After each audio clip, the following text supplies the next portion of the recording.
పరలోకమందున్న మా తండ్రి, ఈ ప్రత్యేకమైన తండ్రి యవనస్తుల సదస్సులో తండ్రి యవనస్తుల కొరకు మాట్లాడుచుండగా మీ ఆత్మను మాకు అనుగ్రహించండి. సంఘమునకు, యవనస్తులకు, కుటుంబాలకు అవసరమైన సంగతులు కొన్ని జ్ఞాపకం చేసుకోవడానికి తండ్రి మాతో, మా అందరితో మీరు ఉండండి తండ్రి. వాక్యం యొక్క విలువేంటో మరొకసారి నెమరు వేసుకునే ధన్యత మాకు అనుగ్రహిస్తారని కోరుతున్నాం. ఎవరైనా తండ్రి ఇంకను రావడానికి ఆలస్యమై ఉంటే వారిని పరోక్షంగా అయిన తండ్రి ఈ వాక్యాన్ని వారికి వినిపించండి. ఈ ప్రయాస కష్టము తండ్రి పేరు ప్రఖ్యాతుల కొరకు మందిని పోగేసుకోవడానికి కాదు, కానీ అనేక ఆత్మలను తండ్రి బలపరచడానికి, ముఖ్యంగా యవనస్తుల జీవితాల్లో పరిశుద్ధత వెలుగులు నింపడానికి సంఘం చేస్తున్న ఈ ప్రయత్నాన్ని బట్టి మీకు స్తుతులు. వారు ఆశించిన ఫలములను అనుగ్రహించండి. మీ దయా కిరీటము తండ్రి అందరి మీద మీరు ఉంచుతారని కోరుతూ, నాకును నా తర్వాత మాట్లాడుతున్న పెద్దలు, అన్నలకు, అందరికీ తండ్రి ఈ యొక్క మహిమను ఆరోపించి నడిపిస్తారని అర్థిస్తూ క్రీస్తున్నామని ప్రార్థన సమర్పిస్తున్నాం తండ్రి. ఆమె త్వరగా కొన్ని విలువైన సంగతులు విందాం. నా వాయిస్ అందరికి క్లియర్గా ఉందా? ఈ ప్రత్యేకమైన యవనస్తుల సదస్సులో యవనస్తులు మాత్రమే లేరు, అంకుళ్ళు ఉన్నారు, ఆంటీలు ఉన్నారు. కేవలం యవనస్తుల కోసమే కాకుండా అందరికి ఉపయోగకరమైన కొన్ని సంగతులు విందాం. యవనస్తుల సదస్సును ఎందుకు ఎక్కువగా కేంద్రీకరిస్తుంది సంఘము అంటే, దేశానికైనా, సమాజానికైనా, సంఘానికైనా ఉపయోగకరమైన వ్యక్తులు యవనస్తులే. యవనస్తులు తీసుకోవాల్సిన నిర్ణయాలు సరి అయిన సమయంలో తీసుకుంటే ఆ కుటుంబం టర్న్ అవుద్ది. యవనస్తులు చదువుకోవాల్సిన టైంలో చదువుకుంటే లైఫ్లో వాడు సక్సెస్ అంటే ఏంటో చూస్తాడు.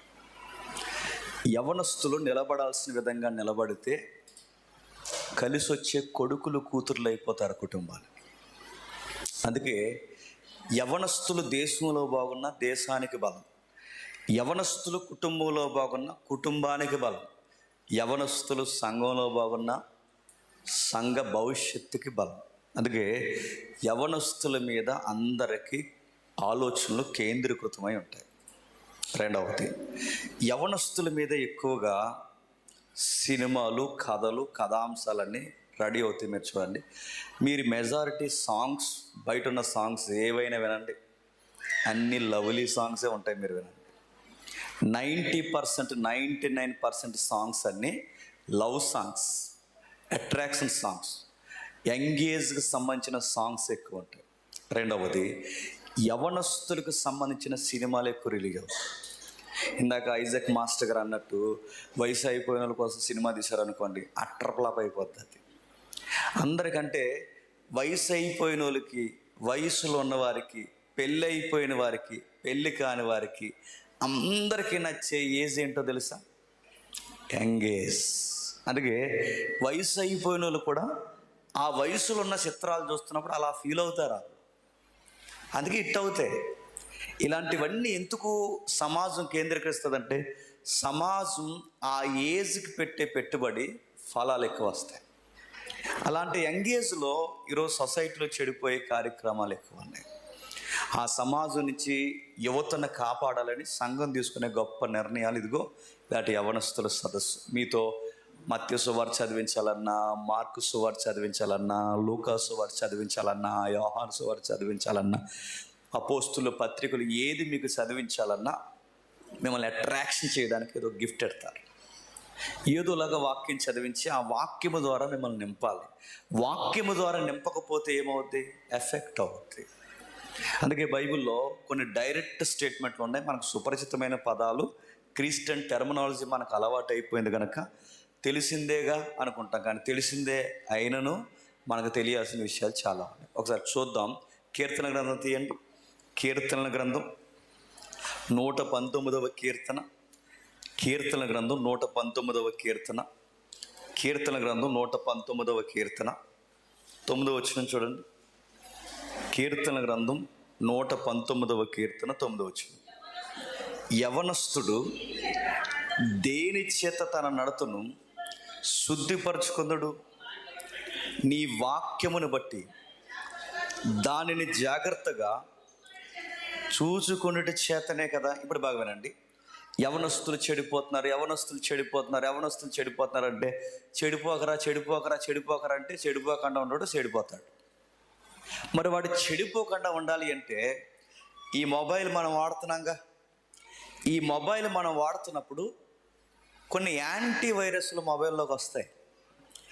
ఈ యాంటీ వైరస్ బాగా వినాలి. ఈ వైరస్లు ఏవైతున్నావో మొబైల్లోకి రాకుండా ఉండాలంటే ఆ వైరస్ని అరికట్టడానికి మళ్ళీ ఈ సిస్టమ్ మనకి ఏం అవైలబిలిటీ ఇస్తుందో తెలుసా? దానికి మళ్ళీ యాంటీగా పనిచేసి ఇంకో వైరస్ కావాలి. మీకు అర్థమైందో లేదు? ఈ వైరస్ని అరికట్టాలి అంటే దాంతో ఫైట్ చేసే మరొక యాంటీ వైరస్ కావాలి. అప్పుడు ఆ మొబైల్ హ్యాంగ్ అవ్వకుండా ఉంటుంది. ఇది మీకు అర్థమైతే మనము కూడా ఒక సమాజంలో ఒక వ్యక్తులుగా వస్తువులు మాదిరి జీవిస్తున్న మనకి సొసైటీలో వైరస్ ఎక్కువ ఉందా లేదా? మీరేం చెయ్యొద్దు. వయసులో ఉన్న పిల్లలకి మొబైల్ ఇచ్చి వదిలేయండి. ఏడాది తిరిగిన తర్వాత 2 సంవత్సరాలు తిరిగిన తర్వాత చూడండి, మీరు ఊరేసేసుకుంటారు, చెప్పండి, వాళ్ళు ఊరేసేసుకుంటారు. మీరు మళ్ళీ చెప్తున్న ఒక మొబైల్ ఇచ్చి చూడండి, ఎంత యాంటీ వైరస్గా తయారవుతున్నారు మీరు చూడండి. సమాజంలో ఒక ఫేస్బుక్ బాగుందా, ఒక వాట్సాప్ బాగుందా, ఒక ఇన్స్టాగ్రామ్ బాగుందా, ఒక ప్రింట్ మీడియాలో అందమైన వార్తలు వస్తున్నాయా, ఒక సెక్యులర్ ఛానల్లో ఏదైనా మంచి కనబడుతుందా? మీరు ఎక్కడ చూడండి, కాలేజ్, స్కూల్, బయట స్నేహితులు ఎక్కడైనా మీరు చూడండి, వాళ్ళని చెడగొట్టే విషయాలు ఎక్కువ ఉన్నాయా లేదా? ఒక మాటలలో మంచి లేదు, ఒక చూపులలో మంచి లేదు, ఒక సరదాగా ఏదన్నా చూద్దామంటే మంచిగా కనబడే చిత్రాలు లేవు. మీరు ఎక్కడ చూడండి వాళ్ళు చెడగొట్టే వాతావరణం ఎక్కువ ఉంది. అందుకే దీన్ని కంప్యూటర్ పరిభాషలు ఏమంటారంటే యాంటీ వైరస్ అంటారు దాన్ని. క్షమించండి, వైరస్ అంటారు దాన్ని. ఆ వైరస్ని అరికట్టాలి అంటే ఎవరి వల్ల అవుద్ది? యవనస్తులు తమను తాము కాపాడుకోవాలి అంటే ప్రతి ఒక్కరు ఒక స్పృహ ఉంటుంది, సామాజిక స్పృహ. ఆ సామాజిక స్పృహ ఏంటంటే బూతులు మాట్లాడకూడదనే జ్ఞానం అందరికి ఉంటుంది, ఉండదా?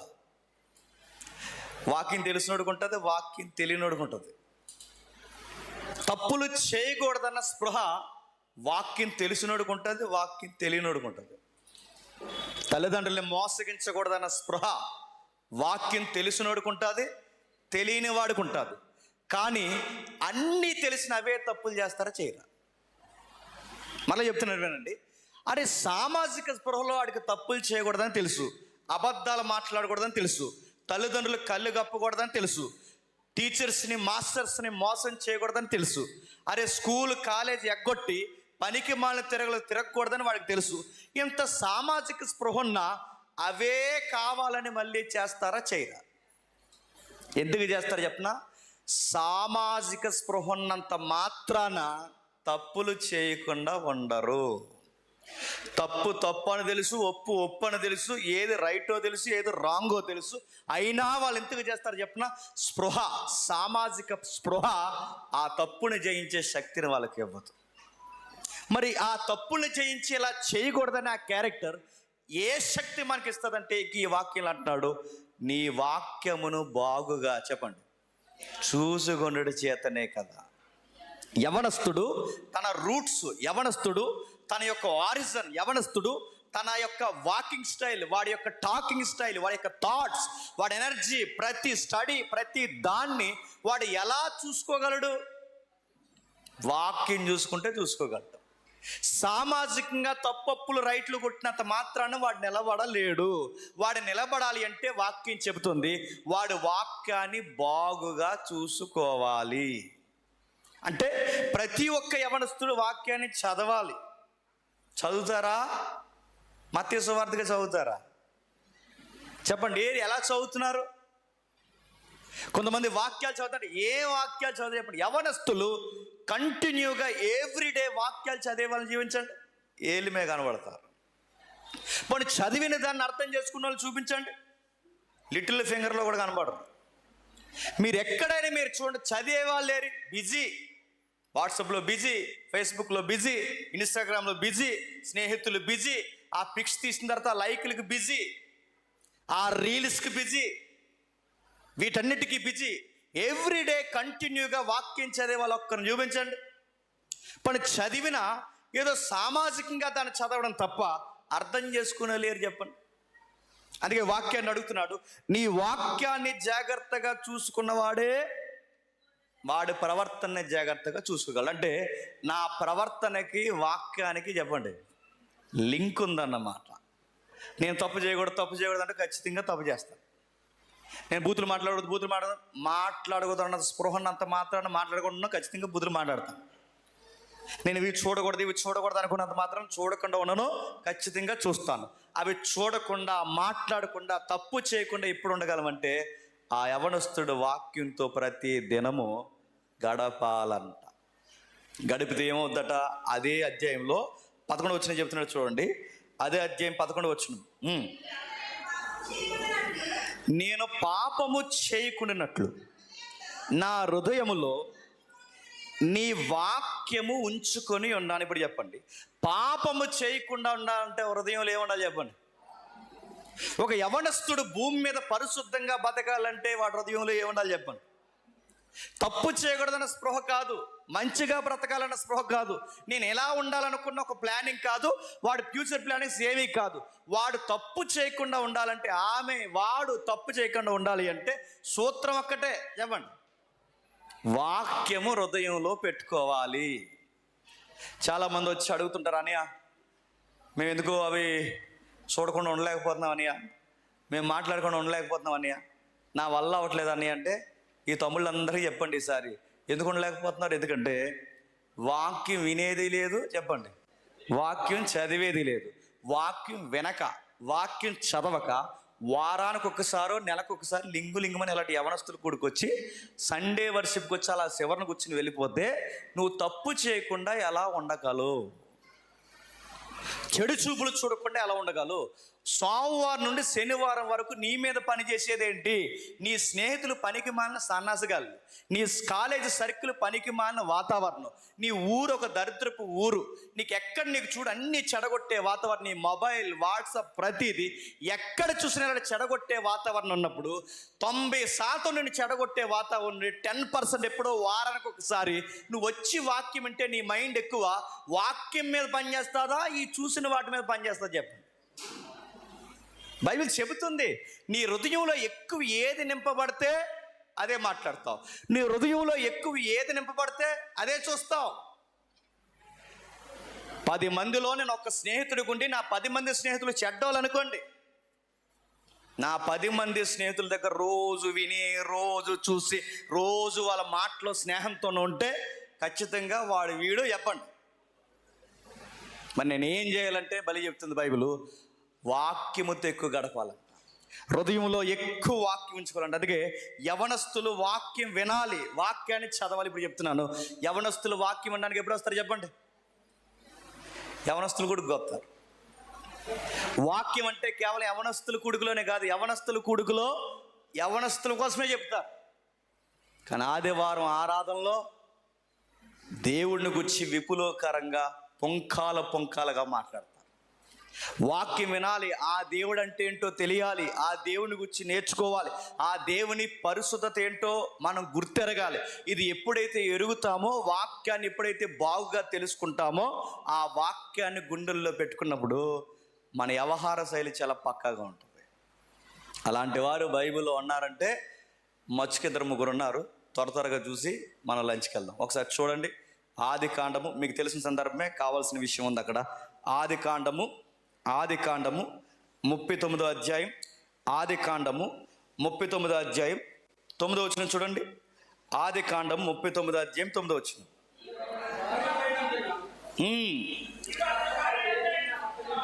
ఎవరో ఒకరు చదవండి. నీవు అతని భార్య అయినందున నిన్ను తప్ప మరి దేనిని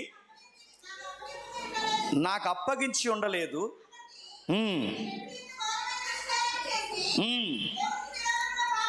దేవునికి విరోధముగా పాపం కట్టుకోదని అక్కడ మాట మీరు గమనిస్తున్నారు లేదో, ఆయనట యోసేపు గారు ఎవరైతే ఉన్నారో, జోసఫ్ అట ఒక ఫ్యామిలీలో ఇన్వాల్వ్ అయితే, అంటే ఎవరైతే ఆంటీ గారు ఉన్నారో ఆంటీ గారు ఆయనకి అదో రకమైన రిక్వెస్ట్ పెడితే ఆ రిక్వెస్ట్ ఓకే చేయడానికి ఈయన అన్నాడట, నేను దేవునికి విరోధంగా పాపం ఎలా చేయగలను అన్నాడట.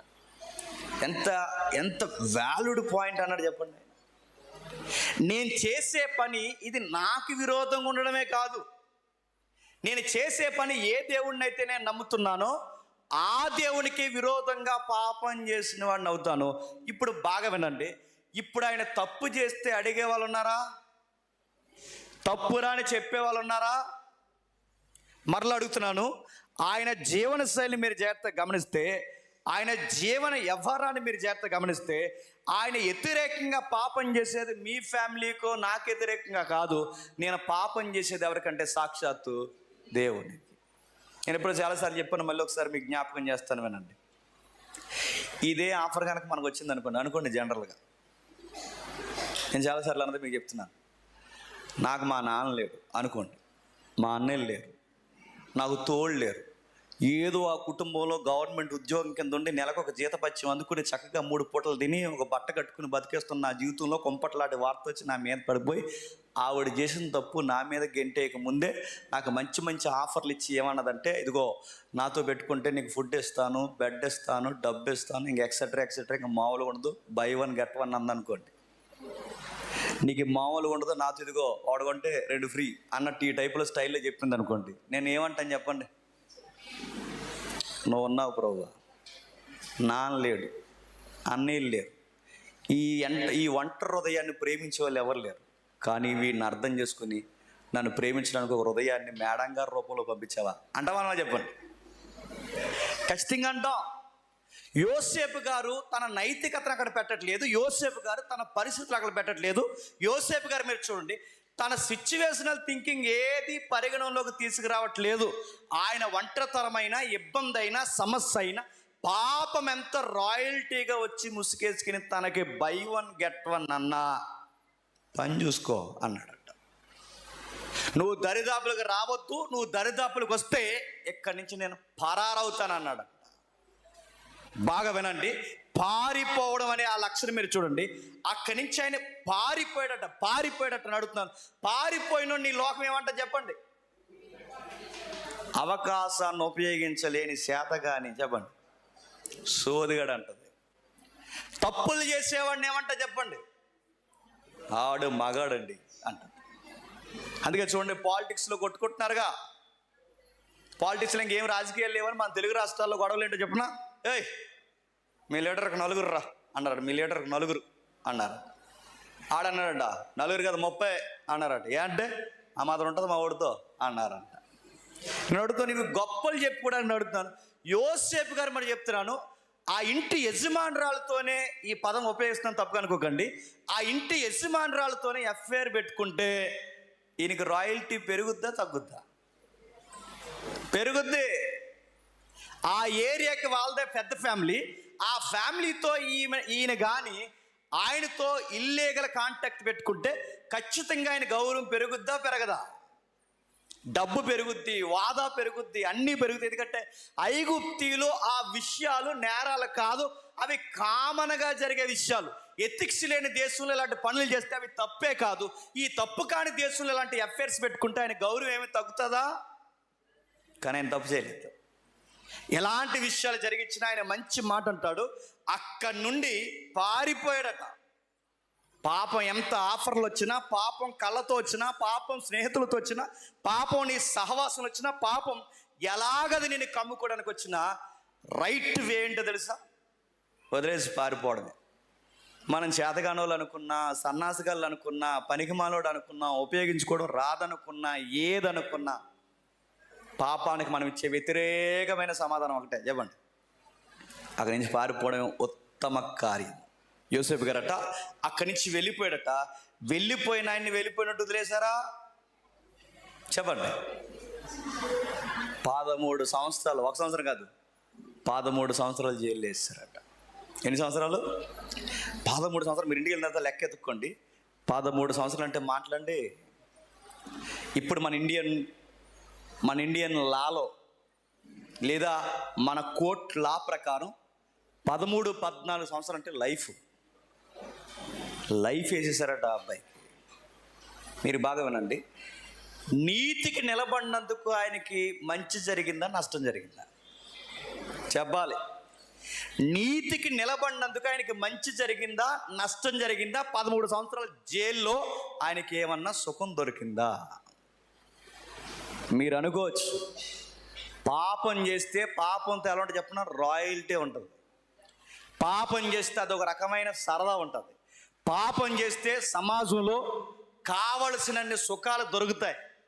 కానీ పాపం చేయకుండా నిలబడితే చెప్పండి, నిందలు, అవమానాలు, కష్టాలు, కన్నీళ్ళు, సమస్యలు, చెయ్యని నేరానికి చెప్పండి ఒంటరి బతుకు 4 గోళ్ల మధ్య జీవితం. మీకు అర్థం కావాల్సింది చెప్తున్నా, నీతికి ఎక్కడ నిలబడితే అక్కడ మనకు వ్యతిరేకత ఎక్కువ ఉంటుంది. నీతికి నిలబడకుండా దొరికిందల్లా చేసుకుంటూ పోండి, మిమ్మల్ని ఎవరు ఏమనరు. కానీ దొరికిందల్లా చేయకుండా నిలబడండి, అన్ని ఏళ్ళు మీ మీద చూపిస్తాయి. కానీ యోసేపు గారు మీరు చూడండి, 13 సంవత్సరాలు తీసుకెళ్ళి ఆయన జైల్లో పడేస్తే, ఆ జైల్లో ఆయనకి తండ్రి లేడు, అన్నలు లేరు, స్నేహితులు లేరు, ఎవరు లేరు. అని అద్దరిపోయే మాట ఏంటో తెలుసా? ఆ జైల్లో ఆయనకు ఒకరు తోడున్నారట. ఆయన పేరు సైన్యములకు అధిపతియగు యెహోవా. ఆయనకి ఎవ్వరు తోడు లేకపోయినా యెహోవా తోడున్నాడట. ఆయన ఎవ్వరు పట్టించుకోకపోయినా యెహోవా పట్టించుకున్నాడు. ఎందుకో చెప్పిన, ఆయనకి ఇంత కష్టం రావడానికి కారణాల్లో ముఖ్య కారణం ఏంటి చెప్పండి? ఆ దేవునికి వ్యతిరేకంగా పాపం చేయకూడదన్న ఒక్క పాయింట్ ఆయన జీవితాన్ని 13 సంవత్సరాలు జైల్లో పడేస్తే, ఎవరి కోసమైతే ఇలాంటి సాక్రిఫైస్ చేస్తాడో, ఎవరి కోసమైతే ఇంత నిర్ణయం తీసుకున్నాడో, ఏ దేవుని కోసమైతే ఇంత కట్టుబడి నడుము కట్టుకున్నాడో, ఆ దేవుని కోసం ఇంత అసూలు బాస్తే ఆ దేవుడు వదిలేస్తాడా? తన కోసం నిలబడిన వారిని, తన కోసం ఆతృత కలిగిన వారిని, తన కొరకు వారి జీవితాన్ని ఎక్కడికక్కడే విలువలతో కట్టుకున్న వారిని విడవడు. ఇవ్వండి, ఎడబాయి. అది జైలు అయినా, గొయ్యి అయినా, ప్రధానమంత్రి ముందైనా, ఆ ఫరో ముందైనా, దేశమంతా కలిసి ఆయనకి వ్యతిరేకంగా నిలబడిన ఆ దేవుడు ఆ నిలబడినోడు చేయట్టుకుంటాడంట. అందుకే మీరు చూడండి, ఆ దేవుని కోసం ఆయన నిర్ణయం తీసుకున్నాడు కనుక ఆయన మాట్లాడుతున్నాడు. మాట్లాడటమే కదా, ఆయన ఇచ్చిన మంచి కితాబు ఏంటంటే, దేశం గుర్తించదగ్గ క్యారెక్టర్ కలిగిన యంగ్ బాయ్గా నిలబడ్డాడంట. ఆయన సాక్ష్యం ఎవరిచ్చారు చెప్పనా? నువ్వివ్వద్దు, నేనివ్వద్దు, ఎవరివ్వద్దు. ఆయన గురించి సాక్ష్యం ఎవరిచ్చారు ఒకసారి చూడండి. అదే 41వ అధ్యాయం, అదే ఆదికాండం 41వ అధ్యాయం 38 వచ్చిన చూడండి త్వరగా. అదే ఆదికాండం 41వ అధ్యాయం 38 వచ్చిన, ఇతని వలె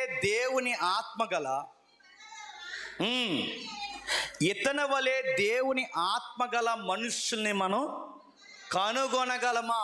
ఈ స్టేట్మెంట్ ఇచ్చింది ఎవరండి? ఒక అన్యరాజు. ఎవరి కోసం స్టేట్మెంట్ ఇస్తున్నాడండి? దేవుని కోసం బ్రతికి ఒక నిజాయితీ కలిగిన ఒక యవనస్తుడి కొరకు. నేను మళ్ళీ అడుగుతున్నాను, మీ కాలేజెస్లో, మీ స్కూల్లో, మీ స్నేహితుల మధ్య అన్యులైన వారు మీ కోసం సాక్ష్యం చెప్పగలరా? ఒక అన్యుడు, ఒక అధికారి అంటున్నాడు, ఆత్మ కలిగిన ఇలాంటి మనుషుల్ని మరొకరిని మనం చూడగలమా? తప్పు చేయడు, ఏ పాపంలో చేతులు కలబడు, ఎక్కడ నలుగురు కూర్చున్న సరదా కార్యక్రమాలకు కూడా నిలబడడు. ఆత్మ ఉన్న మనిషి అండి ఈ మనిషి అన్నారంట. ఒక అన్యుడు ఎంత గొప్ప సాక్ష్యం ఇస్తున్నాడు చూడండి. మనము అందరు అబ్బాయిలు వేరుగా ఉండాలి, క్రిస్టియన్గా నువ్వు వేరుగా ఉండాలి. నాకే తీసారా మ్యాట్నీకి టికెట్ అనకూడదు. నువ్వు వేరు, వాళ్ళు వేరు. క్లాస్ అంతా సినిమాకి వెళ్దామంటారు, బట్ నువ్వు రానంటావు. సరదాగా తల్లిదండ్రులు కళ్ళు కప్పి ఊరి మీద తిరుగుతావు, రండ్రా అంటారు. అందరు వెళ్తారు, నువ్వు రానంటావు.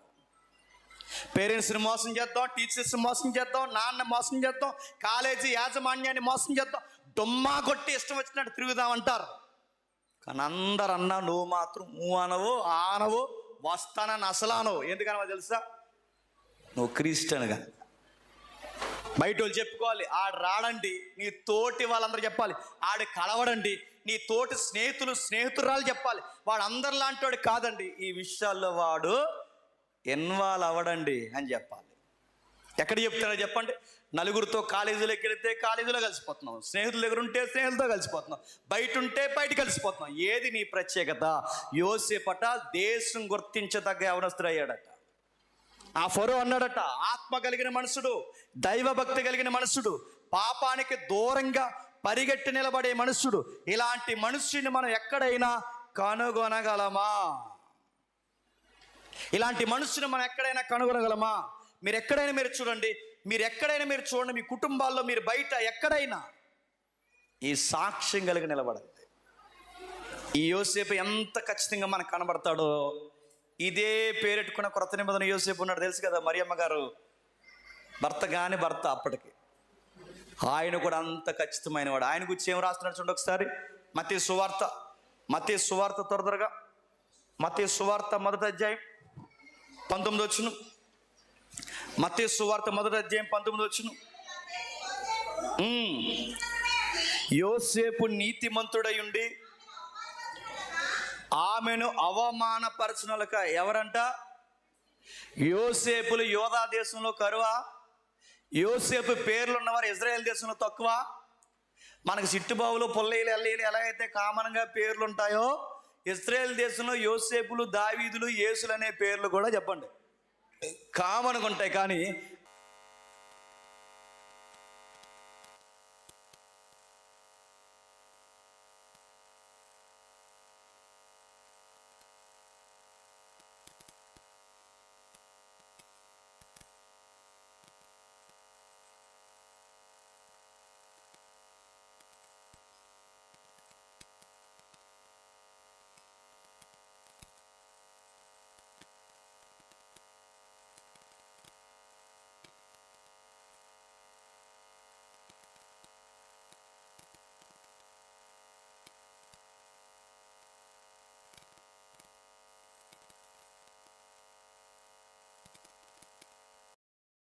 గుర్తుపెట్టుకోండి, మీ పేరెంట్స్ మిమ్మల్ని చెప్పండి నమ్మారు.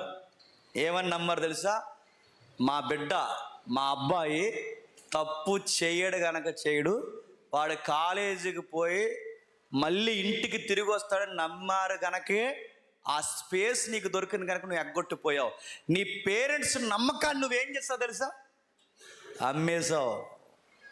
నీ టీచర్స్ నమ్మకాన్ని నువ్వేం చేస్తావు తెలుసా? దగా చేసావు.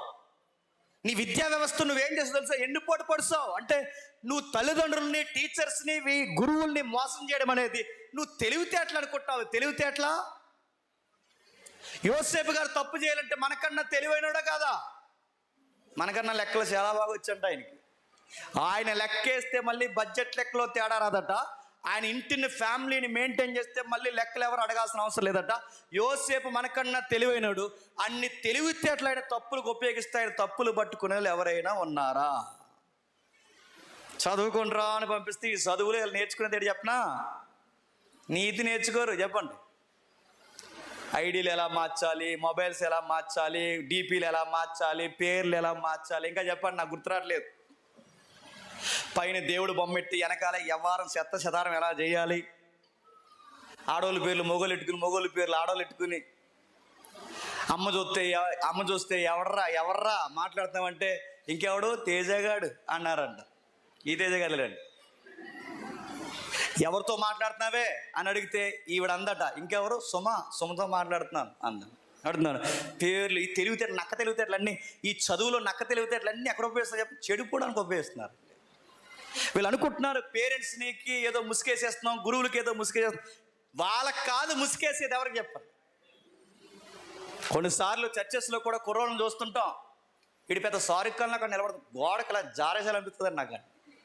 నువ్వు చర్చికి వచ్చావు అయ్యా, నువ్వు వచ్చింది చర్చికి, నువ్వు డింగిరి వేసాలు వేసావంటే నేను మళ్ళీ చెప్తాను, ఆ పైనుంచి కిందకి నడుము ఎరగొట్టేస్తాను. నేను చాలాసార్లు చెప్తాను చర్చిలో. నువ్వు చర్చికి వచ్చినప్పుడు కూడా నీ వ్యవహార శైలి మారకపోతే, నీ వాక్యం నడుతున్న, నీ హృదయంలో వాక్యం ఉందా? నీ ఐడీలు, నీ డీపీలు, నీ స్టేటస్లు, నీ సినిమా సాంగ్, నీ చెత్త, నీ శదారం అంతా నువ్వేదో అనుకుంటున్నావు ఇది ఒక పెద్ద ట్రెండ్ అని. కానీ ఆ ట్రెండ్లో నువ్వు తీసుకున్న డిసిషన్స్ ఏవైతున్నావో నీ ఫ్యూచర్కి ఎఫెక్ట్ అవుతాయన్న సంగతి నీకు తెలుసా?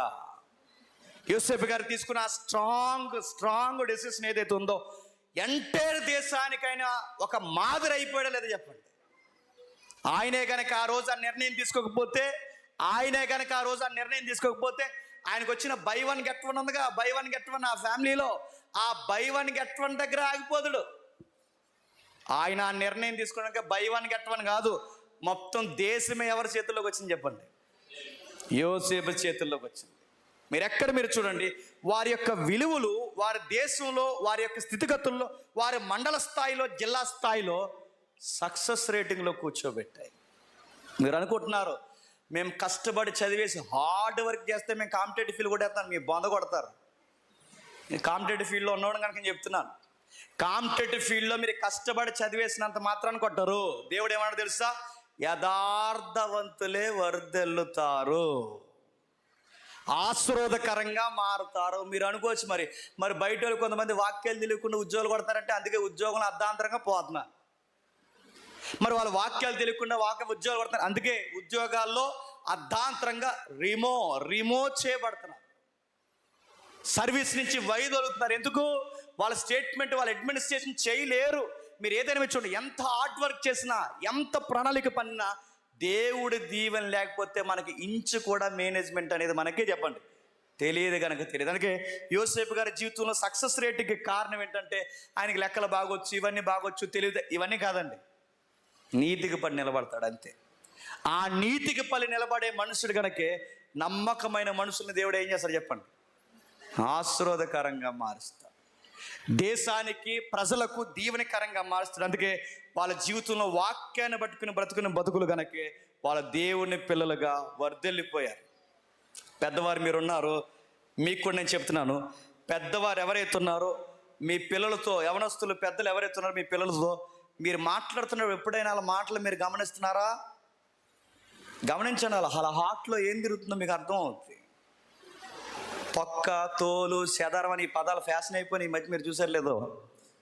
అలాంటి రాడికల్ వర్డ్స్ని మీ పిల్లలు, మీ అబ్బాయిలు అమ్మాయిలు ఉపయోగిస్తున్నారంటే వాళ్ళ హార్ట్ ఎంత డిస్ట్రాయిడ్ అయిందో మీకు అర్థం అవ్వాలి, ఎంత ఫాలినాట్గా మారిపోయిందో మీకు అర్థం అవ్వాలి. వాడు హృదయం నిండిన దాన్ని బట్టే వాడు వేసుకునే సొక్క, వాడు వేసుకునే బనియేలు, వాడు చూసే చూపులు, వాడు మాట్లాడే మాటలు, మీ అమ్మాయి మీ అబ్బాయి వాళ్ళ మాట తీరు మీ పెద్దలుగా గమనిస్తున్నారా?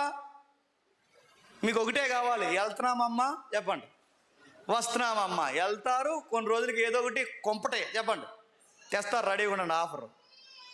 వెళ్తున్నామమ్మా వస్తున్నాం కాదు, వాళ్ళు ఏం మాట్లాడుతున్నారు, ఏం చూస్తున్నారు, ఎక్కడ కూర్చుంటున్నారు, వాళ్ళ ఫ్రెండ్స్ ఎవరు, వాళ్ళు ఏమేమి షేర్ చేసుకుంటున్నారు, ఇవన్నీ చూడాల్సిన బాధ్యత ఎవరు చెప్పండి? కనీసం కొత్త బట్టలు కొనేయడం కాదు పెంచడం అంటే, కనీసం వాళ్ళకి 3 పూట్ల తిండి పెట్టేయడం కాదు, వాళ్ళు ఏమేమి అలవాట్లు ఉన్నాయి, ఏం మాట్లాడుతున్నారు, వాళ్ళ టేస్ట్లు ఏంటి, వాళ్ళ డిజైర్లు ఏంటి, వాళ్ళు ఎక్కువగా ఎలాంటివి ఇష్టపడుతున్నారు, ఇవన్నిటినీ ఖచ్చితంగా జడ్జి చేయాల్సిన పాయింట్ ఎవరిదో తెలుసా? పేరెంట్స్కి. అందుకే ఎఫ్సి పత్రుల్లో కానీ, ఆ గుణవతి సందర్భంలో, ఆ 31వ అధ్యాయం సామెతల్లో కానీ వాళ్ళ ఇరువురికి కామన్గా రాసింది ఏంటో తెలుసా? వారి ఇంటి వారి నడతలో బాగుగా కనిపెడతారంట. అది ఉత్తమ తల్లిదండ్రులు.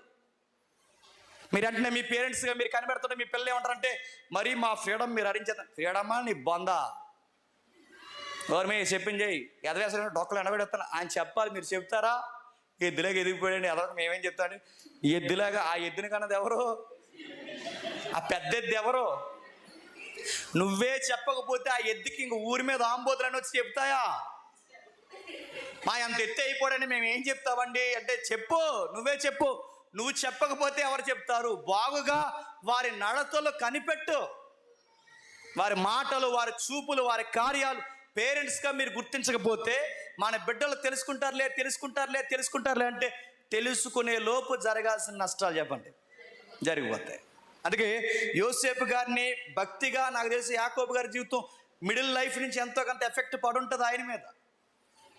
తన భక్తి కలిగిన జీవితం ఎంతో కొంత తను ఆదరించుంటుంది. అందుకే తన జీవితం నడిసే కొలది చక్కటి దీవెనకరమైన జీవితంగా మార్చుకున్నాడు. ఇంకా ఏమని రాస్తున్నా చూడండి, ఇంకా యవనస్తుల కొరకు ఏం మాట్లాడుతూ ఒకసారి దానియేలు గ్రంథం 1వ అధ్యాయం, త్వరగా దానియేలు గ్రంథం 1వ అధ్యాయం 8వ వచనం ముగించుకుందాం. దానియేలు గ్రంథం 1వ అధ్యాయం 8వ వచనం. రాజు భుజించు భోజనమును,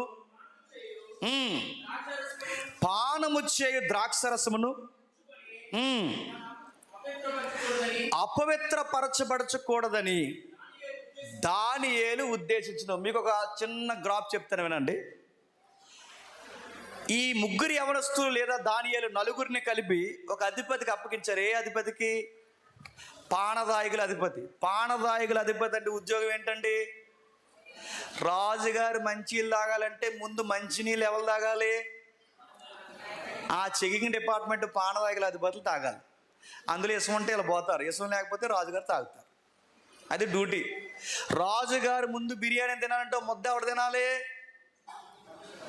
ఈ భక్షకారులు పానదాయకుల అధిపతులు తినాలి. ఇప్పుడు చెప్పండి, అదే డ్యూటీ ఉద్యోగాలు ఇప్పుడు ఎవరికి ఇచ్చారట? చెప్పాలి.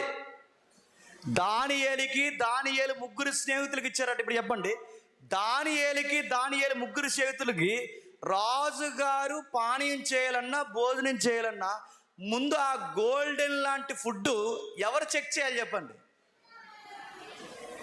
వాళ్ళ విధి నిర్వహణ ఎంత ఖచ్చితమైనదైనా కానీ, వాళ్ళ జీతభత్యాలు ఎంత గొప్పవైనా కానీ, వాళ్ళ ఫుడ్ ఎంత రాయల్ ఫుడ్ అయినా కానీ, ఆ డ్యూటీ చేస్తున్నప్పుడు వాళ్ళ యొక్క కాన్షియస్ ఎక్కడ తిరుగుతుందో తెలుసా?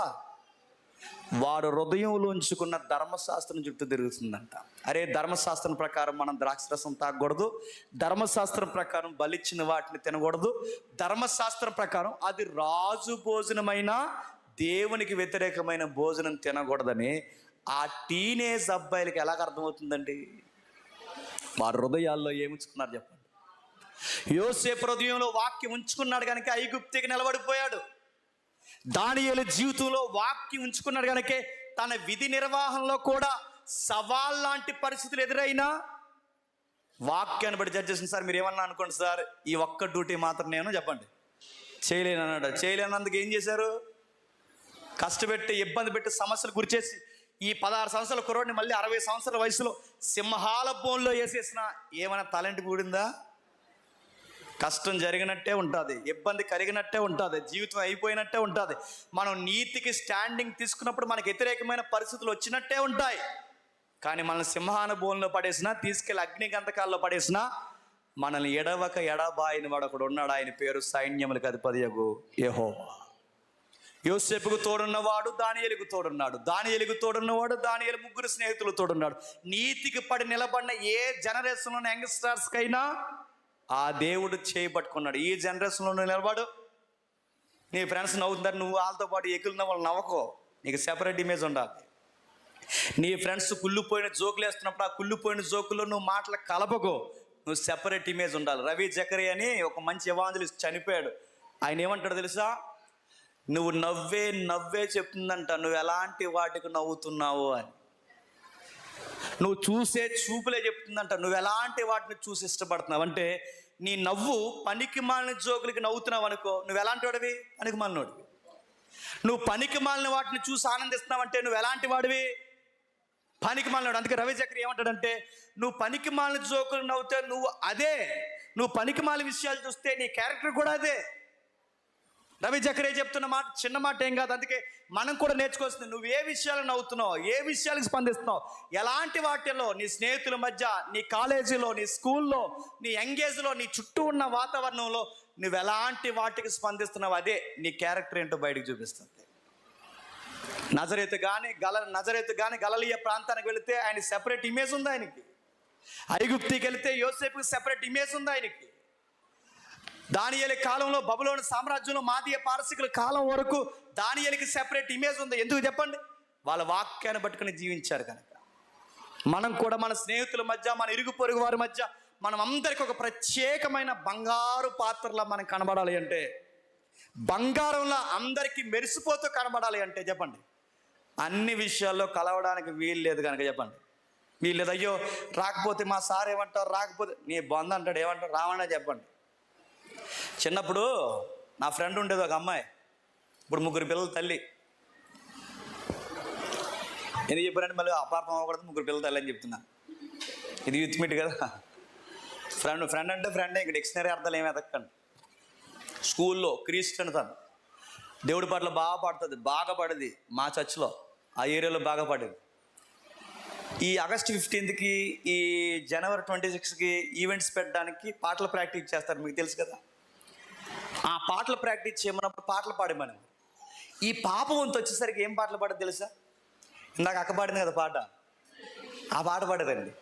యువసన్ గారి పాటలు, ఇలాంటి పాటలు పాడితే మీరు చెబితే నమ్మరు, ఆ అమ్మాయి ఆ పాటలు పాడినందుకు ఆ స్వతంత్ర ఉద్యమ కార్యక్రమంలో ప్రైజ్లు ఇస్తారు చూసారా, ఆ దేవుడి పాటలు బాగా పాడినందుకు ఆ పాటకి 2వ ప్రైజ్ ఇచ్చారు ఆ అమ్మాయికి, గుర్తుపెట్టుకోండి. ఇప్పుడు ఆ అమ్మాయి అందరితో పాటు సినిమా పాటలు పాడేసింది అనుకోండి, ఈరోజు నేను ఇలా చెప్తానా, అమ్మాయి ఆ రోజు పాటలు పాడమన్నారని రారా చంద్రుడా పోరా సూర్యుడు అని పాడింది అనుకోండి, అడుగుతున్నారు, ఈరోజు మాట్లాడుకుంటావా? నీతి సూర్యుడి కొరకు పాడింది. ఆమె కాలేజీలో ఉన్నా, స్కూల్లో ఉన్నా, బోర్డర్ స్కూల్లో ఉన్నా, ఎక్కడున్నా ఆమెకు వచ్చిన పాట ఒకటే, దేవుని పాట. ఆమెకు వచ్చిన మాట ఒకటే, దేవుని మాట. ఆమెకున్న సాక్ష్యం ఒకటే, దేవుని బిడ్డ. అందుకే నిలబడిపోతాను అడుగుతున్నాను, ఎక్కడైనా సరే మీరు పాట పాడినా ఏది పాడినా మీ ఇమేజ్ ఒకటే, మీరు క్రైస్తవ రిప్రజెంట్గా దేవుణ్ణి ఎక్స్పోజ్ చేస్తూనే కనబడాలి. అది ఎప్పుడు కనబడుతుందని చెప్పినా మన హృదయాల్లో, చెప్పండి, వాక్యం ఉంచుకున్నాడు. యోసేపు వాక్యం ఉంచుకున్నాడు, ప్రధానమంత్రి అయిపోయాడు. దానియేలు వాక్యం ఉంచుకున్నాడు, గ్రూప్ 1 క్యాడర్లో IAS IPS స్థాయికి ఎదిగిపోయాడు. దానియేలు స్నేహితులు చక్కటి అధికారులుగా మారిపోయారు. మన జీవితంలో మరలా చెప్తున్నాను, మనం ఎక్కడున్నా కానీ మన ఇమేజ్ మనం కోల్పోకూడదు. వాడు ప్రత్యేకమండి, ఆమె ప్రత్యేకమండి, ఆమె ప్రత్యేకమైన తల్లి అండి, ఇంతన ప్రత్యేకమైన వాడండి. వీళ్ళందరితో చెప్పండి కలవరండి, కనీసం చూడరండి. మీరు ఎన్నైనా టెంప్టేషన్ గురి చేయండి, వాళ్ళ మాట వినరగాక, చెప్పండి, వినరండి. వాళ్ళ దేవునికి తప్పిక దేనికి, చెప్పండి, లోబడరండి. మీరు ఎక్కడున్నా ఆ పరిస్థితులు ఎప్పుడైతే ఉంటాయో దేవుడు అంటున్నాడు, ప్రసంగి గ్రంథం రాస్తూ 12వ అధ్యాయం 2వ వచనంలో త్వరగా ముగిద్దాం. ప్రసంగి గ్రంథము 12వ అధ్యాయం 2వ వచనం. ప్రసంగి గ్రంథం 12వ అధ్యాయం 2వ వచనం. తేజస్సునకును సూర్య చంద్ర నక్షత్రానికి చీకటి కమ్మక ముందే, వాన వెలిసిన తర్వాత, మేఘాలు మరలా రాకముందే, మీ బాల్య దినముల యందే సృష్టికర్తని. ఎబ్రిలో ఏముందో తెలుసా?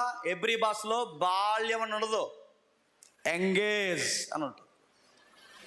మూల భాషలో ఎంగేజ్లో ఉన్నప్పుడే మీ దేవుణ్ణి, చెప్పండి, స్మరణకు తెచ్చుకున్నంటే దేవుడు అంటాం కాదు. స్మరణకు తెచ్చుకోవడం అంటే ఆయన మాత్రమే గుండెల్లో పెట్టుకోవడం, ఆయన మాత్రమే ఆరాధనకు అర్హుడుగా మార్చుకోవడం, ఆ దేవునికి భయపడి కొన్ని మాటలు అదుపులో పెట్టుకోవడం, ఆ దేవుని హృదయంలో పెట్టుకుని కొన్ని చేయకుండా దూరంగా పారిపోవడం, అది స్మరణకు తెచ్చుకోవడం అంటే. నీ బాల్య దినములు అంటే ఇక్కడ ఎవరో బోర్డర్ స్కూల్లో తిరుగుతున్న వాళ్ళ కోసంగా చెప్తుంటా, ఎంగేజ్లో ఉన్న వారి కొరకు. మీరు వయసులో ఉన్నప్పుడే దేవుణ్ణి స్మరణకు తెచ్చుకోండి. ఆ ఒక్క పేజ్ అయిపోయిందో, మీరు స్మరణకు తెచ్చుకున్నా మీరు చాలా బాధకు గురవుతారు. మీరు చాలామంది, మీరు చూడండి, నాకు ఎదురవుతున్న కొన్ని సందర్భాలు నేను చెప్తాను. కొంతమంది సీనియర్స్ అప్పుడప్పుడు వచ్చి మన దగ్గరకు వచ్చి మాట్లాడుతుంటారు. వాళ్ళు ఏమని మాట్లాడతారంటే, బ్రదరు మీలాగా వయసులో ఉన్నప్పుడు మాకు కూడా వాక్యం తెలిస్తే ఎంత బాగుందని బాధపడుతున్న వాళ్ళని ఎంతమంది నేను చూశాను. మీలాగా వాక్యం చెప్తే, మీలాగా మీ వయసు ఉన్నప్పుడు మాకు వాక్యం తెలిస్తే మేము కూడా సృష్టికర్త కొరకు, దేవుని కొరకు ఏదో ఒకటి చేశామని బాధపడే వాళ్ళు ఎంతమంది ఉన్నారు. కనబడుతున్నారు లేదా అక్కడక్కడ మీకు? మీ వయసు దాటిపోయి వచ్చినప్పుడు మేమేమీ చేయలేకపోతున్నాం, మీ వయసు దాటిపోయి వచ్చాం, మా ఉద్యోగాలతో మేము ఏగలేకపోతున్నాం, మీ వయసు దాటిపోయి వచ్చాం, మా సంసారాలతో పడలేకపోతున్నాం, మీ వయసు దాటిపోయి వచ్చాం, ఈ దేవుని కొరకు మేము ఒక్క కార్యం కూడా చేయలేకపోతున్నాం బాధపడి కుమిలిపోతున్నా ఉన్నారు. వాళ్ళకి లేని అవకాశం దేవుడు ఎవరికి ఇచ్చాడు, చెప్పండి? ఈరోజు యూత్ మీట్లో కూర్చున్న మీ యూత్ అందరికి ఇచ్చాడు, గుర్తుపెట్టుకో. వాళ్ళకి దక్కని అవకాశం అంతా నీకు నాకు మనకిచ్చాడు. ఇలాంటి గొప్ప విషయాన్ని మనం ఉపయోగించుకోకపోతే మనకన్నా చేతగానాలు ఇంకెవరు ఉండరు, గుర్తుపెట్టుకో. సృష్టికర్తన స్మరణకి బాల్య దినాల నుంచే, అంటే నీ యంగేజ్ నుంచే స్మరణకు తెచ్చుకో.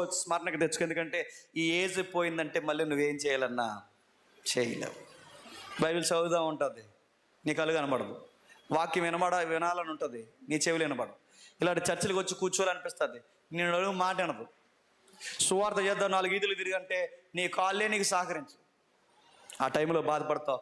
వయసు అంతా అడవి కాసిన ఎన్నిల్లా తయారు చేశానని ఆ రోజు ఖచ్చితంగా బాధపడతావు. అందుకే దేవుడు చెప్తున్నాడు, స్మరణకు తెచ్చుకుంటే నీ హృదయంలో దేవుని పెట్టుకో. ఈ వాక్యాన్ని హృదయంలో పెట్టుకోవడం వల్లనే నేను పాపం చేయకుండా ఉన్నా అంటున్నాడు. వాక్యాన్ని పెట్టుకోవడం అంటే ఎవరిని పెట్టుకోవడం చెప్పండి? సాక్షాత్తు దేవుడిని హృదయంలో పెట్టుకోవడం. ఎవరినైతే దేవుడిని హృదయంలో పెట్టుకుంటారో నీతిగా నిలబడతారు, జారత్వానికి దూరంగా జరుగుతారు, వ్యభిచారానికి దూరంగా జరుగుతారు, అబద్ధపు మాటలు, దొంగతనాలకి, పోకిరీ చర్యలకు దూరంగా జరుగుతుంది. ఎందుకంటే వాళ్ళకు ఒక విషయం తెలిసింది, దేవునికి వ్యతిరేకమైన చర్య. ఇది దేవుని యొక్క నీతికి సరిపోదు కనుక ఈ కార్యం నేను జరిగించి ఆనందంగా ఉండడం. చెప్పండి, నా వల్ల అవదని వాళ్ళు చాలా సీరియస్గా నిర్ణయాలు తీసుకుంటారంట. ఇలాంటివన్నీ జరగాలి అంటే మళ్ళీ చెప్తున్నాను, సామాజిక స్పృహ ఉన్నంత మాత్రాన జయించాలని జయించలేము. మరి ఎప్పుడు జయిస్తాను తెలుసా? కొరింథీ పత్రికలు చెప్పాడు. ఒక్క మాట చూడండి, త్వర ముగిద్దాం. కొరింథీ రాసిన 2వ పత్రిక 5వ అధ్యాయం, కొరింథీ రాసిన 2వ పత్రిక 5వ అధ్యాయం 17వ వచనం. కొరింథీ రాసిన 2వ పత్రిక 5వ అధ్యాయం 17వ వచనం. ఎవడైనను క్రీస్తునందు ఉన్న ఎడల వాడు నూతన సృష్టి. ఇప్పుడు చెప్పండి, నువ్వు నూతనమైన వ్యక్తిగా, సెపరేట్ ఇమేజ్ కలిగి, నలుగురికి అట్రాక్షన్గా బంగారు పాత్రలా కనబడాలి అంటే దానికి సూత్రం ఒకటేనండి, క్రీస్తు యేసునందు ఉంటేనే నూతన సృష్టి. అంటే న్యూ క్రియేషన్, న్యూ మ్యాన్ అని చెప్పుకోవాలంట. ఇప్పుడు చెప్పండి, న్యూ క్రియేషన్, న్యూ మ్యాన్ ఎప్పుడు అవుతాడు? అవ్వాలనుకుంటే అవ్వడు. చేయాలనుకుంటే చేయడు. దీనికి ఒక ప్యాటర్న్ ఉంది, చాలామంది తెలియదు. ఆ ప్యాటర్న్ ఏంటంటే, ఆ పేతురు గారు ప్రసంగం చేస్తారు అపోస్తుల కార్యం, మీకు తెలుసు కదా, చూస్తారు ఒకసారి. అపోస్తుల కార్యంలో ఒకసారి తీయండి, 2వ అధ్యాయం. అపోస్తుల కార్యం 2వ అధ్యాయం, త్వరగా ముగిద్దాం. అపోస్తుల కార్యములు 2వ అధ్యాయం 38వ వచనం. అపోస్తుల కార్యములు 2వ అధ్యాయం 38వ వచనం. మీరు మారు మనసు పొంది పాప క్షమాపణ నిమిత్తం ప్రతివాడు యేసుక్రీస్తు నామమున బాప్టిజం పొందండి. అక్కడ మూల పదం ఏమాడో చేస్తా, రిగ్రెట్ అంటాడు. రిగ్రెట్ అంటే పాపాన్ని సంఘం ఎదుట చెప్పండి ఒప్పుకోడు. ఎప్పుడైతే పాపాన్ని సంఘం ఎదుట ఒప్పుకుంటామో, ఒప్పుకున్న తర్వాత 2వ ప్యాటర్న్ ఏంటి తెలుసా? బాప్టిజం తీసుకోవాలి. అంటే ఒప్పుకోవాలి, సంఘం ఎదుట బాప్టిజం తీసుకోవాలి. ఈ 2 ఎప్పుడైతే చేస్తామో, యోసేపు మీదకి వచ్చింది ఆత్మ, దానియేలు మీదకి వచ్చింది ఆత్మ, మన కనబడుతున్న దానియేలు స్నేహితుల మీదకి వచ్చింది ఆత్మ, దావీదు మీదకి వచ్చింది ఆత్మ. ఆ ఆత్మ దేవుడు ఎప్పుడైతే మన మీదకి వస్తాడో, నలుగురిలో మనం నూతన సృష్టిగా మారిపోతామంట. మనకంటే ఒక సెపరేట్ ఇమేజ్ ఉంటుందంట. అప్పుడు వాక్యం మనలో, అంటే మన కాన్షియస్తో ఎవరు ఫైట్ చేస్తారో చెప్పిన? వాక్యం నీకు భయం చెప్తుంటుంది, జాగ్రత్త చెప్తుంటుంది, ఇలా ఉండకూడదని చెప్తుంది. నలుగురిలో నువ్వు ప్రత్యేకమైన వ్యక్తిగా నీ వాక్యం ఎప్పటికప్పుడు నిన్ను గైడ్ చేస్తూ నిలబడతా. అందుకే రిగ్రెట్ అనే వర్డ్ చాలా ఇంపార్టెంట్. అందుకే ఎవరైనా, ఇంకా యవనస్తులు ఎవరైనా ఇంకా బాప్టిజం తీసుకోకుండా నేను నీతిగా బతకాలి, నువ్వు ఎంత ప్రయత్నం చేసినా నీతిగా బతకలేవు. యవనస్తుల సదస్సును బేస్ చేసుకుని మీకు ఇస్తున్న ఒక అన్నయ్యగా సలహా ఏంటంటే, మీరు ఎంత తొందరగా రిగ్రెట్ ఫీల్ అయితే అంత మంచిది. అంటే పశ్చాత్తాపడాలి, అందరి ఎదుట నేలలోకి దిగి బాప్టిజంలో దేవుని ఎదుట పాపాన్ని ఒప్పుకోవాలి. ఎప్పుడైతే అది నువ్వు చేస్తావో, నీ లైఫ్ని దేవుడు నూతన సృష్టిగా మార్చేస్తాడు. అప్పటి వరకు నేను నీతిగా ఉండాలి, నువ్వెంత నీతిగా ఉండాలని ఉండలేవు. నీ స్నేహితులకి ప్రత్యేకమైన ఇమేజ్గా ఉండాలనుకున్నా ఉండలేవు. దానికి సూత్రం ఒకటే, నువ్వు ఖచ్చితంగా బాప్టిజం తీసుకోవాల్సిందే. ఈ మొత్తం యవనస్తుల సదస్సులో మీ అందరినీ నేను ప్రేమగా కోరుతున్నది, ఇంకా ఎవరైతే ఇక్కడ యవనస్తులు బాప్టిజం లేకుండా ఉన్నారో, యోసేపు లాంటి, దానియేలు లాంటి, వాళ్ళ స్నేహితులు లాంటి జీవితం మీకు కావాలి అంటే, మరలా చెప్తున్నాను, నీటి బాప్టిజానికి సిద్ధం అవ్వండి. పశ్చాత్తాపానికి సంఘం ఎదుట ఒప్పుకోండి. దేవుడి ఎదుట ఘనముగా ఎలా ఉండాలో నేర్చుకోండి. ఆ కార్యాలు ఎప్పుడైతే జరిగిస్తారో దేవుడు మరలా ఈ జనరేషన్లో కూడా మనల్ని ఎలా చూపిస్తాడో తెలుసా? ఒక రోల్ మోడల్గా చూపిస్తాడు. జేమ్స్ ఒక రోల్ మోడల్, ప్రసాద్ గారు ఒక రోల్ మోడల్, ప్రతి ఒక్కరు ఒక రోల్ మోడల్గా మనం ఎప్పుడు అవుతాం చెప్పిన? రిగ్రెట్ ఫీల్ అవ్వాలి, బాప్టిజంలోకి వెళ్ళాలి, ఆత్మను పొందుకోవాలి, వాక్యాన్ని హృదయంలో పెట్టుకోవాలి. ఆ వాక్యమును బాగుగా చూడడం వలన చెప్పండి, నా జీవితాన్ని అనేకులకు మాదిరికరంగా, దీవెనకరంగా మార్చేస్తాను. అందుకే ఆ అలవాట్లు మీకు రావాలని సంఘం చేస్తున్న ప్రయత్నం ఏంటంటే, మీతో బలవంతంగానే సరే చెప్పండి, బైబిల్ చదివిస్తున్నారు, బలవంతంగా ఆఫర్ బహుమతాన్ని ఇచ్చానే సరే చెప్పండి, వాక్యం చేస్తున్నారు. ఎందుకు? ప్రతి కార్నర్లోంచి క్వశ్చన్ అడిగితే ఎంతో కొంత హార్ట్లోకి వెళితే మీ మైండ్ సరిగ్గా పనిచేస్తున్న ఒక చిన్న ప్రయత్నం యవనస్తుల సదస్సు. అందుకే పెళ్ళైన వారిని, పెళ్లి కాని వారిని, వయసులో ఉన్న వారిని, వయసు లేని వారిని అందరినీ తారతమ్యాలు లేకుండా ఎందుకు కూర్చోబెట్టారంటే, ఏ సెట్టుకేసే గాలి చెప్పండి, ఆ సెట్టుకి వేస్తున్నాను అందరికీ తెలుసు. అందుకే ఆ ఈదురు గాలికి ఎగిరిపోక, సుడిగుండంలో కొట్టుకుపోక అందరూ నిలబడాలి అంటే మళ్ళీ చెప్తాను, వాక్యము డైలీ చదవండి, డైలీ వినండి. రోజులో సోమవారం నుండి శనివారం వరకు ఎంత వాక్యాన్ని వినాలో వినండి. నువ్వు ఎంత వాక్యంతో పెనుగులాడితే నీ చుట్టూ ఉన్న వారికి, మోసే ముఖం వెలిగిపోయింది చూసారా, అంత తేజస్సు అంటే ఎగ్జాక్ట్గా పేరంలో వస్తుందని నేను చెప్పను, కానీ అంత తేజస్సు, ఒక తెలియని సెపరేట్ ఇమేజ్. నువ్వు నలుగురిలో ఉన్న ఇటు సంథింగ్ అండి ప్రత్యేకంగా ఉంటాడన్న ఆ గ్లో ఎప్పుడు కనబడుతుంది గుర్తుపెట్టుకోండి. నేను చెప్పేది భౌతికమైన గ్లో కాదు, ఆ సెపరేట్ ఇమేజ్ కనబడుతుంది. ఆ ఇమేజ్ని ఎప్పుడు వాక్యంలో గుండెలో పెట్టుకోండి. అందుకే బయట వాళ్ళు సెలబ్రిటీలకి ఇంటర్వ్యూలు ఇస్తున్నప్పుడు చిన్న రీల్స్ వస్తే ఇలా రీల్స్ తోస్తుంటాయి, ఆ రీల్స్తోనే చచ్చిపోతున్నారు ఈ మధ్య. ఆ రీల్స్లో ఒక యాక్టర్ అంటున్నాడు, మీరు ఇంత అందంగా ఉండడానికి కారణం ఏంటని అడిగితే ఆ యాక్టర్ ఏమంటున్నాడంటే, నేను హార్ట్లో ఏది దరిద్రం అంత పెట్టుకొని ఎప్పుడు బయటికి నవ్వుతుంటా, అందుకే నా ఫేస్ అంతా చెప్పండి గ్లోగా ఉంది, ఆడ బంధం ఉంటుంది. అదేం కాదు, నేను చెప్పిన వాక్యం మళ్ళీ చెప్తున్నాను, లోపల కుళ్ళి కుశుద్ధం పెట్టుకోకుండా ఉండదు కదా, అది సూత్రం కాదు. బైబిల్ ఎలా ఉంది, లోపల నీ దేవుని పెట్టుకో, నీ లోపల నీ వాక్యాన్ని పెట్టుకో, నీ చుట్టూ ఉన్న వారికి నీ జీవితాన్ని ఎంత అందంగా దేవుడు చూపిస్తాడో ఒక్కసారి దాని ఎక్స్పీరియన్స్లోకి రా. నేను చివరిగా ముగిస్తున్నాను. వాక్యం అంటే మనందరికీ తెలిసిన సూత్రం. ఆ వాక్యం ఎవరో కాదు, ప్రభు అయిన యేసుక్రీస్తు. ఆయనే మనకు డెమో, ఆయనే మనకు రోల్ మోడల్, ఆయనే మనకు మాదిరి. ఆయన చూడండి, తల్లిదండ్రులకు ఎలా లోబడ్డాడు చూడండి. తన పేరెంట్స్ తనకన్నా తక్కువ కదా? మరియమ్మ యేసుప్రభు కన్నా గొప్పదా? యోసేపు తనకన్నా గొప్పడా? తనకన్నా గొప్పవారు కానీ తల్లిదండ్రులకి తను లోబడి బతకలేదు. చెప్పండి, లింగుని 10వ తరగతి పాస్ అయ్యేసరికి ఇలా మీకేం నోర్మి అన్నారంట. మీకేం నోర్మి అంటే ఏమీ తెలియని అమ్మా నాన్నకి ఎవరు లోబడ్డారు చెప్పండి? అన్నీ తెలిసిన యేసుక్రీస్తు లోబడ్డ. అందుకే ఆయన మనకు సరైన రోల్ మోడల్. అయిన 30 సంవత్సరాలు అమ్మా నాన్న మాట విని అర్హత లేని వారికి ఆ రంపం పొట్టు మధ్య నమ్మకమైన పని చేస్తూ వాళ్ళ తల్లిదండ్రులకు కలిసి వచ్చే బిడ్డగా మారిపోయాడు. అందుకే ఆయన మనకు రోల్ మోడల్. ఆయన 30 సంవత్సరాల వయసు వచ్చేసరికి ఈ తల్లిదండ్రులను ఆనందింప చేయడమే కాదు చెప్పండి, పరలోకమందున్న తండ్రిని ఆనందింపజేసి పైనుంచి సాక్ష్యం పొందుకోండి, ఈయన నా ప్రియకుమారుడు, ఈయన యందు బాప్టిజం తీసుకున్నందుకు ఆనందిస్తాను అనలేదు చెప్పండి.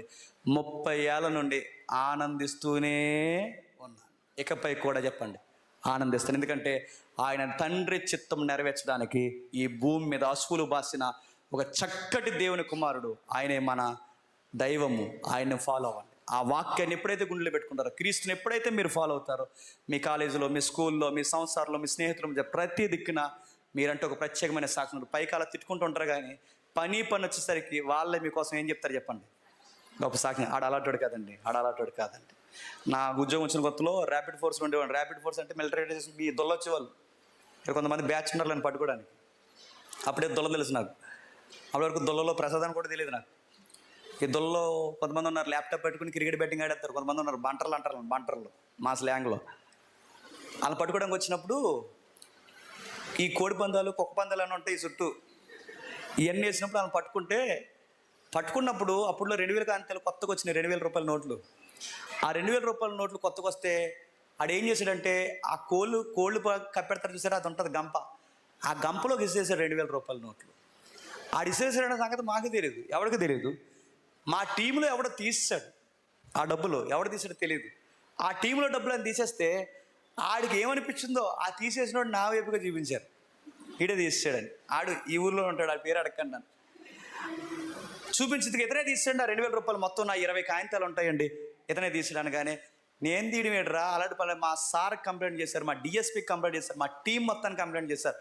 ఆ రోజు నేను లీవ్లో ఉన్నాను. తిరిగి వచ్చే సమయానికి వాళ్ళందరూ కలిసి నా సాక్షి ఏం చెప్పారు చెప్పిన, ఈడు కాకుండా ఇంకెవరి కోసం చెప్పినా నమ్మదు కానీ అబ్బాయి నీ గోసుడుపులో కొడతాం, ఆడు తీడిగా తీరన్నాడు అంతే.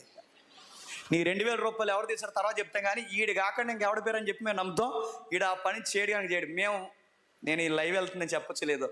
ఆడు మంత్లీలు ఇస్తేనే తీసుకోడు, మంత్లీ ఉంటాయిలేండి అవే తీసుకోడు, సారా డబ్బులే తీసుకోడు. అలాంటిది ఇలాంటివి నీ ఎర్రకాయతలు ఆడు తీసుకుంటే ఎలాగంటావరని అరో సాక్ష్యం. బాగా వినండి. నేను ప్రేయర్కి వెళ్ళినప్పుడు అల్లా తిట్టుకునేవారండి, వీడికి ప్రార్థనలు ఇచ్చాను. నేను బైబిల్ పట్టుకెళ్ళినప్పుడు అల్లా తిట్టుకునేవారండి. కానీ పని వచ్చినప్పుడు ఆ నోరులో ఏం చేసే చెప్పండి, నా కోసం సాక్ష్యం ఇచ్చి. అదే చెప్పండి, మనం ఎప్పుడైతే నీతికి పడి నిలబడతామో తిట్టే నోరులే చెప్పండి సాక్ష్యం ఇస్తాయి. మనల్ని అనే నోరులే మన కొరకు ఘనంగా మాట్లాడుతుంది. అందుకే మీ కాలేజీలో, మీ స్నేహితుల మధ్య ఎక్కడైనా మీరు గమనించండి, ఈ నీతికి వాక్యాన్ని నిలబడిన దేవుడు మిమ్మల్ని ఆశీర్వాదంగా ఘనమైన పాత్రగా మార్చునుగాక. ఆమేన్. ప్రార్థన చేసుకుందాం. ప్రేమగల తండ్రి, కృపగల దేవా, మీ విలువైన వాక్యములు తండ్రి వినిపించినందుకు మీకు స్తుతులు, స్తోత్రములు తండ్రి. అందరికీ యవనస్తులకి వాక్యాలు అర్థమైన నాకు తెలియదు తండ్రి. మీ వాక్యమును బాగుగా చూసుకున్న యవనస్తులే బాగుపడతారు తండ్రి. ఈ భూమి మీద ఒక యవనస్తులు పవిత్రంగా బతకాలి అంటే వాక్యము తన హృదయంలో పెట్టుకున్నవాడు మాత్రమే బతకగలడు తండ్రి. నా హృదయంలో వాక్యం ఉంది కనుకే నేను పాపం చేయకుండా ఉండగలిగానని యోసేపు సాక్ష్యం దేవా. దానియేలు స్నేహితులు తండ్రి గొప్ప భక్తులందరూ వారి హృదయాల్లో వాక్యాన్ని చొప్పించుకున్నారు కనుక తరాలకి సాక్ష్యంగా మారిపోయారు. మా స్నేహితులతో మేము ఎక్కడ పడితే అక్కడ కలిసిపోతున్నాం, ప్రతి చిన్న విషయానికి తండ్రి దిగజారిపోతున్నాం. మా క్రైస్తవ ఇమేజ్ని తండ్రి మేము పాడు చేసుకుంటున్నాం. మేము ప్రత్యేకమైన వ్యక్తులని తండ్రి రోజు రోజుకి తండ్రి మేము చెప్పలేక తండ్రి వారితో కలిసిపోతున్నాం. అలా ఉండడానికి వీళ్ళే తండ్రి. మా పిలుపు గొప్పది, మా మాదిరి గొప్పది, మమ్మల్ని నిలబెట్టిన విధానం గొప్పది తండ్రి. మేము ఎక్కడున్నా తండ్రి మాకు ఒక ప్రత్యేకత ఉండాలి. అది ఉద్యోగమైనా, చదువైనా, కాలేజ్ అయినా, స్కూల్ అయినా, సంసారమైనా, ఈదైనా, ఎక్కడైనా తండ్రి మా గూర్చి తండ్రి మిమ్మల్ని బట్టే మాకు అడ్రస్గా మాట్లాడుకోవాలి దేవా. ఆ ఘనతను వాక్యమును బట్టి మా హృదయాల్లో మరింత ఆశీర్వాదకరంగా మారుస్తారని కోరుతూ మధ్యాహ్నం వేళ జరుగుతున్న మిగిలిన కార్యాన్ని కూడా మీరే మహిమార్థంగా ఉపయోగించుకుంటారని అర్థిస్తూ ఈ ప్రతికూలమైన వాతావరణాన్ని అనుకూలంగా మారుస్తారని కోరుతూ క్రీస్తునామని ప్రార్థన సమర్పిస్తున్నాం తండ్రి. ఆమేన్.